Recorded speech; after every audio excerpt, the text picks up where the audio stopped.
I end up standing in front of the main building and the auxiliary building, although to my eyes, they still look one and the same.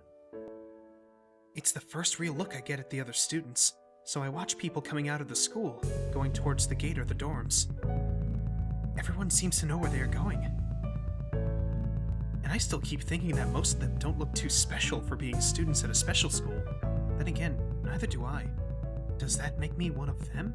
One of us? I should go somewhere too, to prevent me from getting lost. It's around dinner time, but I feel tired instead of hungry. The wariness in me only grows as I trudge towards the dorms, set a little way apart from the main building complex. There is a garden of sorts between the school and the dorms. Shrubbery, flowers, and that overbearing smell of fresh-cut grass that fills the atmosphere. It dawns on my tired mind that the smell feels novel because I haven't been outside at all for so long. The dorm building is big and made of red brick. Like the others, it feels way too pompous for what it is, so I push forward, going inside. It takes more time than necessary to fish out the key I was given from my pocket. Room 119. Despite the ornate exterior, the inside of the dorm is fairly new, functional, and boring. Just like in the main building, the halls and doors are wide to accommodate wheelchairs. The same goes for the elevators at the end of the hallways. I poke my head around the corner of the common room door. Inside, a few students are watching the television. One nods and gives a quick hello before turning back to the TV. Seems that only the girls around here are sociable. I suppose that's perfectly fine with me. I climb the stairs to the upper floor. Here, small corridors branch off from the main hallway. Each of these minor halls seems to have a toilet and shower, as well as 4 rooms. About halfway down the hall, I spy room 119. The nameplates on the rooms adjacent to mine are blank. Guess there are just 2 of us here. Light shines from below the door of room 117, so I knock lightly. Hello? Is anyone home? From inside, I hear a few movements, then the clicking of way more locks than I thought these doors had. After a moment, the door squeaks open. A bespectacled boy is standing in the doorway. He is looking at me very intently through his extremely thick glasses. Who is it? Blind? No, at least not completely. Why would he have glasses if he was? He leans closer to me until our noses are almost touching. His breath stinks of garlic. Hisao Nakai. I'm moving into the next room. I thought I should introduce myself. His face suddenly brightens in realization, and he stands back upright, thrusting his hand out in a smiling greeting, almost straight into my diaphragm. Oh, sup, dude? The name's Kenji. Hi.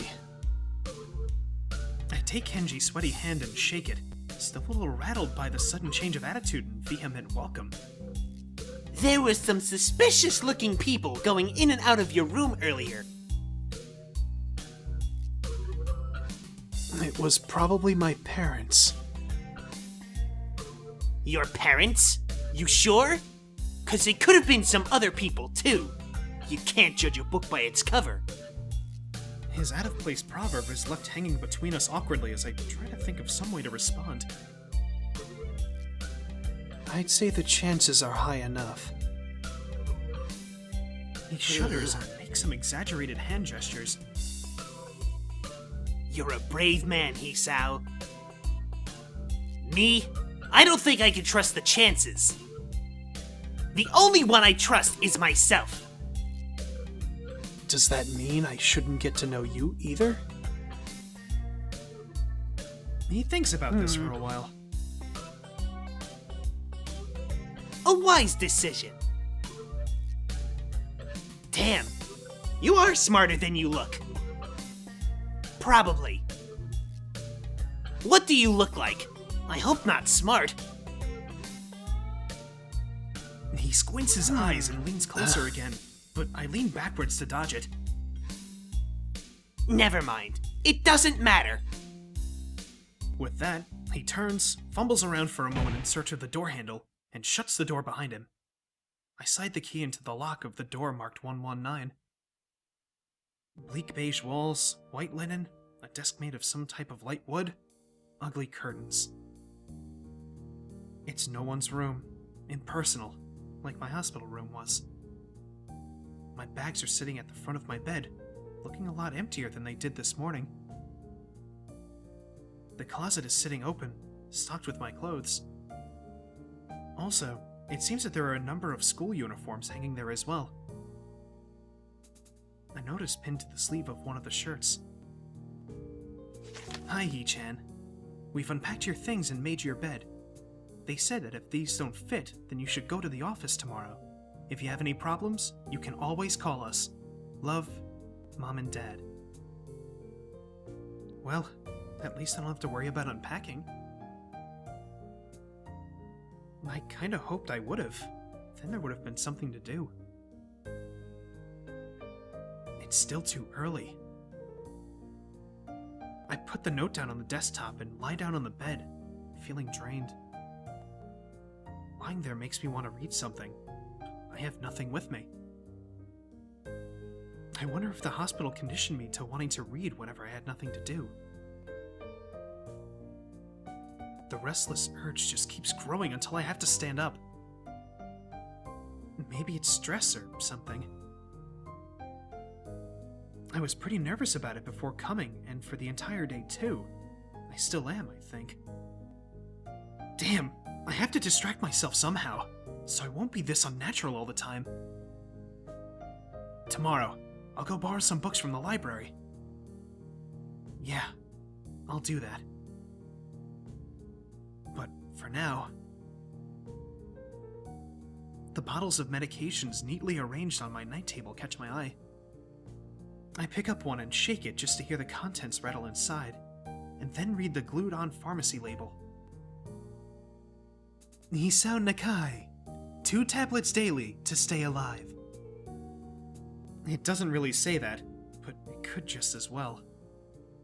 It's kinda twisted, having your life depend on chemicals like this. I resent it a little, but what choice do I have? With a sigh, I begin my new daily ritual of taking the right number of pills from each bottle, being careful to check the correct dosages.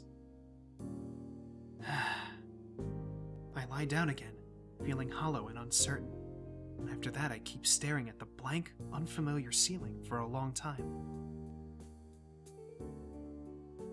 It doesn't start looking any more familiar, not even after darkness falls and long shadows draw across my room like fingers. The sheets feel slightly more comfortable, warm and nest-like against the chill that passes for room temperature here. Soon the lighter shade of darkness that is the ceiling looks like every ceiling does at night, and it becomes the only thing I recognize anymore. The night beckons me to sleep, and I feel the coldness of unfamiliarity and fear creeping up my spine once again. I keep drifting further away from the worlds I once knew.